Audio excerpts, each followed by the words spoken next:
ચલ બેટા તારું નામ બોલ. મારું નામ ચૌહાણ સાહિલ છે. ધોરણ? હું ધોરણ 12 વાટિકામાં ભણું છું. સરસ. આજે આપણે શેનું પેપર છે? ગુજરાતી. સરસ, ગુજરાતીનું. પ્રશ્ન પહેલો. અહીંયા શું લખ્યું છે? તું વાંચી, તેને વાંચતા આવડશે? વાસતું અહીંયાથી. અહીંયાથી. હા, હું બોલું તે શબ્દો લખો. હા, સરસ. હું બોલું તે શબ્દો લખો. સરસ. તો હું જે બોલું ને એ તારે લખવાના છે. ચલો, પહેલો શબ્દ છે નાગ. સરસ. અક્ષર સરસ કરજો બેટા, ઉતાવળ નહીં કરવાની. પછી બીજું લખજો ગ.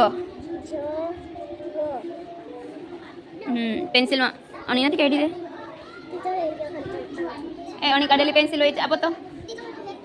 હા, લઈ લે, કાઢી લે અણી.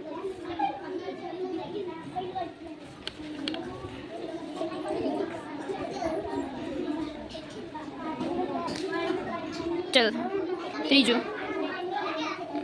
ગાજરો. સરસ. ત્રીજું મગર. ચોથું, પાંચમું પતી જાય કે? હા, ગદા. સરસ. હવે છે ને એના પછીનો પ્રશ્ન. ચાલ અહીં એ વાંચી જોઈ. ચાલ ને, ચાલ હું જે તને કહું ને ત્યારે ઓળખવાના છે. ચાલ, આ શું છે? જોરથી બોલજો.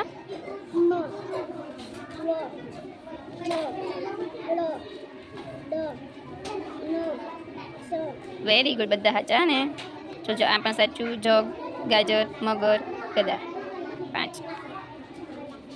હવે અહીંયા શું લખેલું છે? વાત જોઈ. ત્ર. જુઓ તેના ના ચિત્ર જુઓ અને તેના વિશે એક વાક્ય બોલવાનું. ચલો, આ શું છે? હા, ચકલી વિશે એક વાક્ય બોલ જોઈ. ઉડે છે. હા, સરસ. તો આ હું પશુ છે કે પક્ષી છે? સરસ.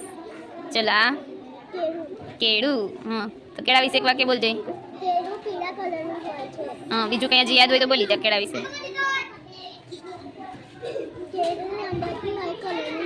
White colour. વ્હાઈટ કલરની ગુજરાતી શું કહેવાય? સફેદ કલર. સ્વાદમાં કેવું હોય?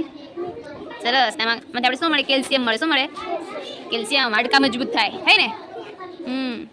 પછી હવે કોના વિશે કહીશ? આ શું છે? પતંગિયું. હા, એના વિશે એક વાક્ય બોલી જજે.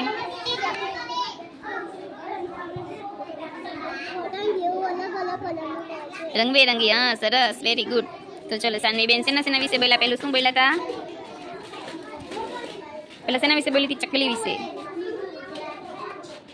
પછી બીજું કેળું.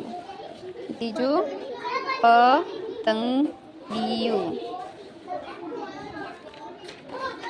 એના પછી હવે છે ને અહીંયા વાંચજો. આમાં શું કરવાનું છે? એટલું વાંચ. નીચેના ચિત્રો પૈકી ચલો, હાથ જોડી આખો બાંધ. 5 ચિત્ર વિદ્યાર્થીઓને વ્યવસ્થિત ગોઠવી કે બતાવીને ચિત્ર અનુદિત શબ્દમાં શબ્દો શોધવા અનુમાન કરવા કહેવું. સરસ. સરસ વાંચતા આવડે ને? તો બાલવાટિકામાં છે તો સરસ આવડી ગયું છે. ચાલ, આ શું છે? એનું નામ તારે શોધીને કહેવાનું. શું છે? મગર. હા, તો ક્યાં લખેલું છે મગર? સરસ. પેલું તારું સાચું. ક્યાં છે તારું પેપર? લાવે પેલું સાચું કદમ. આ બીજું શું છે? ગાજર. ક્યાં લખેલું છે? હા, સરસ. બીજું પણ તારું સાચું. આ શું છે? ગદા. ગદા ક્યાં લખેલું છે? ચોથું શું છે? અજગર નથી બેટા, સાપ. હા, તેને બીજું શું કહેવાય? નાગ કહેવાય. તમે નાગ ક્યાં લખેલું છે? હા, સરસ. ચોથું પણ સાચું. ચાલ, આ શું છે? કોણ છે આ? દાદા. દાદા ક્યાં લખેલું છે? હા, વેરી ગુડ. આમાં તેને 5માંથી કેટલા આવ્યા છે? 5. તો પૂરેપૂરા માર્ક્સ આવ્યા છે. 5માંથી 5, આમાંય 5, આમાંય 5 અને આમાંય 5. બધા થઈને 20 માર્ક્સ આવ્યા છે. અને વેરી ગુડ.